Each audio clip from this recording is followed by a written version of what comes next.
वहीं राजस्थान की राजधानी जयपुर में नीट परीक्षा को लेकर प्रशासन ने व्यापक तैयारियां पूरी कर ली हैं। जयपुर कलेक्टर संदेश नायक ने बताया कि जिले में कुल 103 परीक्षा केंद्र बनाए गए हैं, जहां परीक्षा के सफल और निष्पक्ष संचालन के लिए सभी आवश्यक व्यवस्थाएं सुनिश्चित की गई हैं। कलेक्टर ने कहा कि सभी परीक्षा केंद्रों पर केंद्र अधीक्षकों की नियुक्ति कर दी गई है, उन्हें आवश्यक प्रशिक्षण भी दिया गया है और परीक्षा केंद्रों का निरीक्षण कर व्यवस्थाओं की समीक्षा की गई है। परीक्षा प्रक्रिया को पारदर्शी और व्यवस्थित बनाए रखने के लिए विशेष निगरानी व्यवस्था लागू की गई है। उन्होंने बताया कि परीक्षा केंद्रों की निगरानी के लिए 24 ड्यूटी मजिस्ट्रेट तैनात किए गए हैं। इसके अलावा प्रश्न पत्रों और अन्य संवेदनशील सामग्री की सुरक्षा के लिए विशेष इंतजाम किए गए हैं। पेपर रखने के स्थानों को केंद्रीय सशस्त्र पुलिस बल CAPF और स्थानीय पुलिस की निगरानी में सुरक्षित रखा जाएगा। कलेक्टर संदेश नायक के अनुसार सभी परीक्षा केंद्रों पर CCTV कैमरों की व्यवस्था की गई है, जिससे परीक्षा गतिविधियों की लगातार निगरानी की जा सके। सुरक्षा, यातायात, चिकित्सा और अन्य आवश्यक सेवाओं को लेकर भी विभागों के साथ समन्वय स्थापित किया गया है। उन्होंने कहा कि सभी तैयारियां पूरी हो चुकी हैं और संबंधित अधिकारियों के साथ समीक्षा बैठकें भी आयोजित की जा चुकी हैं। प्रशासन का उद्देश्य परीक्षा को शांतिपूर्ण, सुरक्षित और निष्पक्ष वातावरण में संपन्न कराना है।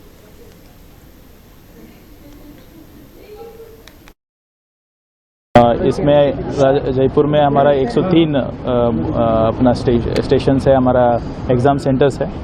उसके ऊपर अपने सेंटर सुपरटेंडेंट्स लगा चुके हैं, उनकी ट्रेनिंग हो चुकी है, व्यवस्था देखी जा चुकी है। उसके अलावा हमने एक 24 ड्यूटी मजिस्ट्रेट्स लगाए हैं, जो 4 या 5 जो अपना एग्ज़ाम सेंटर्स है उसके ऊपर क्लस्टर के रूप में वो निगरानी रखेंगे, मॉनिटर करेंगे।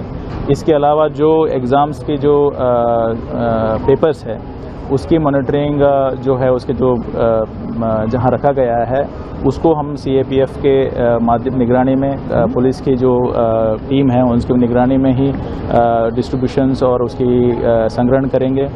कल 11 बजे से हमने बच्चों की एनरोलमेंट के लिए टाइम दिया हुआ है। 2 बजे से 5 बजे तक 5:15 तक एग्ज़ाम चलेगा। जो पर्सन विद डिसेबिलिटीज़ है उनके लिए हमारे 6 ऐसे डिफरेंट सेंटर सिटी कोऑर्डिनेटर्स है, उनके 6 ऐसे जगह पे अलग अलग जगह पे उनके लिए हमने स्पेसिफिक एरिया में डेसिग्नेट किए हुए हैं, उनके लिए भी मदद की हुई। वहीं विजयनगर थाना क्षेत्र में एक अभ्यर्थी की मौत का मामला सामने आया है। घटना की सूचना मिलते ही पुलिस मौके पर पहुंची और जांच शुरू कर दी। प्रारंभिक जानकारी के अनुसार अभ्यर्थी ने कथित रूप से आत्महत्या की है। हालांकि पुलिस सभी पहलुओं को ध्यान में रखकर मामले की जांच कर रही है। घटना के बाद परिवार में शोक का माहौल है। पुलिस ने आवश्यक कानूनी कार्रवाई करते हुए शव को कब्जे में लेकर पोस्टमार्टम के लिए भेज दिया है। अधिकारियों का कहना है कि पोस्टमार्टम रिपोर्ट और जाँच के बाद ही मौत के वास्तविक कारणों की पुष्टि हो सकेगी। पुलिस परिजनों और अन्य संबंधित लोगों से पूछताछ भी कर रही है। साथ ही ये भी पता लगाया जा रहा है कि छात्र किसी प्रकार के मानसिक तनाव, शैक्षणिक दबाव या अन्य व्यक्तिगत कारणों से जूझ तो नहीं रहा था।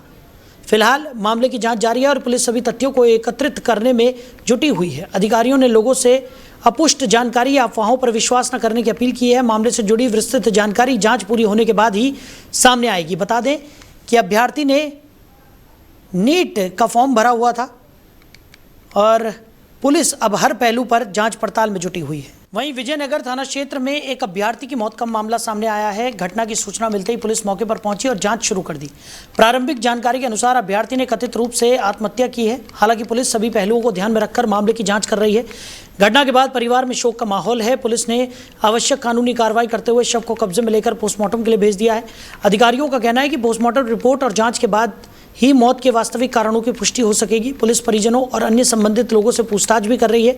साथ ही ये भी पता लगाया जा रहा है कि छात्र किसी प्रकार के मानसिक तनाव, शैक्षणिक दबाव या अन्य व्यक्तिगत कारणों से जूझ तो नहीं रहा था। फिलहाल मामले की जांच जारी है और पुलिस सभी तथ्यों को एकत्रित करने में जुटी हुई है। अधिकारियों ने लोगों से अपुष्ट जानकारी या अफवाहों पर विश्वास न करने की अपील की है। मामले से जुड़ी विस्तृत जानकारी जाँच पूरी होने के बाद ही सामने आएगी। बता दें कि अभ्यर्थी ने नीट का फॉर्म भरा हुआ था और पुलिस अब हर पहलू पर जांच पड़ताल में जुटी हुई है। दिनांक 19/6/2026 समय सुबह 8 बजे एक युवक उम्र लगभग 22 वर्ष की सुसाइड की सूचना थाना विजयनगर पर प्राप्त हुई। इस सूचना पर तत्काल मौके पर थाना विजयनगर की पुलिस पहुंची। वहां परिवारजन को सूचना दी गई।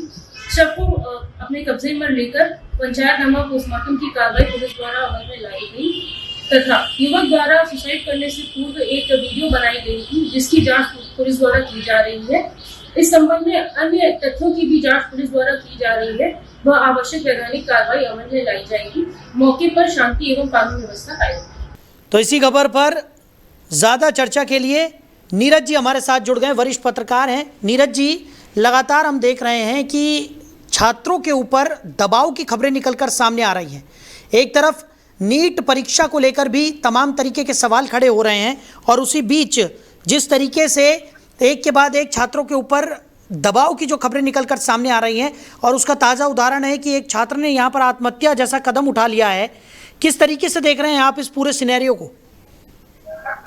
देखिए, निश्चित रूप से सरकार की जो जिम्मेदारियां हैं, सरकार ने जिस तरह से नीट की परीक्षा में लापरवाही बरती गई, उसको देखते हुए छात्रों पर एक अत्यधिक दबाव बना है और उनकी तैयारियों को लेकर दबाव बना है। लेकिन इस बार चूंकि जो कल परीक्षा होनी है नीट की, उसको लेकर राजस्थान से चूंकि इसके तार जुड़े पाए गए थे, तो राजस्थान में के जयपुर में बड़ी इसकी तैयारियां की गई हैं। 103 केंद्र बनाए गए हैं, लगभग 37,108 अभ्यर्थी इसमें शामिल होंगे और ये परीक्षा 2 बजे शुरू होगी और 5 बजे तक चलेगी। 15 मिनट का इसमें एक्स्ट्रा समय दिया गया है, मतलब 5:15 तक पूरी होगी। इसमें 24 RAS के अधिकारी फ्लाइंग स्क्वाड के रूप में, मजिस्ट्रेट के रूप में काम करेंगे। वो कभी इस सेंटर से उस सेंटर जाएंगे, कौन कहाँ जाएगा वो गोपनीय रखा गया है। क्योंकि बेसिक चीज ये है कि कोटा के बाद सीकर एक जिला है राजस्थान में, जयपुर के पास ही, वहां पे जो है कोचिंग हब बच्चा चला जा रहा है नीट की परीक्षाओं को लेकर। और चूंकि जैसा हम आपको बता दें कि अपने दर्शकों को, पहले जो नीट पेपर लीक हुआ था राजस्थान में, वो उसके तार सीकर से ही जुड़े हुए थे। सीकर के बाद वो पूरे राजस्थान में फैल गया मामला। तो मुझे लगता है कि जो छात्रों पे दबाव, जैसे गाजियाबाद में भी एक छात्रा ने आत्महत्या की थी, उसकी भी जांच चल रही है, लेकिन फौरी तौर पे जो निकल के मामला सामने आया है कि वो मुजफ्फरनगर की रहने वाली थी, आरती एक लड़की थी और जो फिजियोथेरेपी की तैयारी कर रही थी, उसने अपने एक वीडियो में भी और एक डायरी में भी इस चीज का जिक्र किया कि उनके ऊपर नीट की परीक्षा को लेकर एक्स्ट्रा दबाव था। तो मुझे लगता है कि इस बार सरकार ने जो तैयारियां की हैं, उससे छात्रों को काफी राहत मिल सकती है। जी साहिल जी। बिल्कुल। और नीरज जी, लेकिन सबसे बड़ा सवाल यहाँ पर एनटीए की कार्य प्रणाली को लेकर भी खड़ा होता हुआ नजर आ रहा है, क्योंकि विपक्षी दल जो हैं वो लगातार एनटीए की कार्य प्रणाली पर सवाल खड़े कर रहे हैं। आज नेता प्रतिपक्ष राहुल गांधी की बात करें तो उन्होंने भी इस पर सवाल उठा दिया, क्योंकि एक छात्र ऐसा था जो नागपुर का रहने वाला था, लेकिन उसको परीक्षा केंद्र जो दिया गया वो अबू धाबी का दे दिया गया। यानी इतनी बड़ी लापरवाही, वो भी इस तरीके के एग्ज़ाम में जहां पर पूरे साल भर की मेहनत होती है एक छात्र की, और बड़ी कड़ी मेहनत के बाद वो इस परीक्षा के लिए तैयार होता है। लेकिन जब इस तरीके की घटनाएं होती है तो कहीं ना कहीं आत्मविश्वास, आत्मबल कमज़ोर पड़ता है और बच्चों के ऊपर जो प्रेशर होता है वो भी बहुत ज़्यादा बढ़ जाता है। निश्चित रूप से साहिल जी, एनटीए जो परीक्षा कराती है नीट की, मेरे हिसाब से तो लगता है कि सरकार को उनके खिलाफ राष्ट्रद्रोह जैसी कार्रवाई की जानी चाहिए। क्योंकि नीट जैसी महत्वपूर्ण परीक्षाएं लोग बड़ी मुश्किल से पैसा लाते हैं इस महंगाई के दौर में और कैसे तैयारियां करते हैं, बिल्कुल। उसके बाद वो पेपर लीक हो जाना, फिर जो पहले 2024 में हो जाना, फिर 2026 में हो जाना। तो एनटीए के खिलाफ राष्ट्रद्रोह जैसी कार्रवाई हो। दूसरी बड़ी बात, जो नेता प्रतिपक्ष ने मांग कर रहे हैं, राहुल गांधी ने जिस तरह का आपने बताया जो मामला अबू धाबी का आया, वो गंभीर है और उस पर सरकार को देखना चाहिए। और तीसरी बड़ी बात जो है, इसमें सबसे महत्वपूर्ण जो भूमिका होती है वो जो कोचिंग सेंटर है। कोचिंग सेंटर पे अपने यहाँ आपने देखा होगा बड़ा बोर्ड लगा के रखते हैं कि हमारे यहाँ की रैंकिंग, केवल वो अपनी रैंकिंग को बढ़ाने के लिए कि हमारे छात्र सबसे ज्यादा सिलेक्शन पा रहे हैं, उसको लेके भी वो लोग भी इस तरह के पेपर लीक मामले में निश्चित रूप से इन्वॉल्व होते। उनके खिलाफ सरकार कहीं भी पूरे देश में कोई कार्रवाई नहीं कर पा रही है। ये होना चाहिए, एक बड़ी चीज है, इससे तमाम छात्रों को राहत मिलेगी और एक अच्छी संदेश सरकार देना चाहेगी तो दे सकती है। जी साहिल जी। बिल्कुल। चलिए नीरज जी, हमारे साथ जुड़ने के लिए, इस तमाम चर्चा के लिए आपका बहुत शुक्रिया। तो पुलिस मामले की जांच पड़ताल में जुटी हुई है। एक छात्र की मौत से सनसनी फैल गई है। हालांकि मृत्यु के कारणों की अभी जांच की जा रही है और खबर ये भी निकलकर सामने आई है कि इस अभ्यर्थी ने नीट का फॉर्म भी भरा हुआ था, यानी इसका एग्ज़ाम होना था, लेकिन उससे पहले ही इस छात्र ने आत्महत्या कर ली है। अब देखना होगा कि पुलिस जांच में क्या कुछ निकलकर सामने आता है।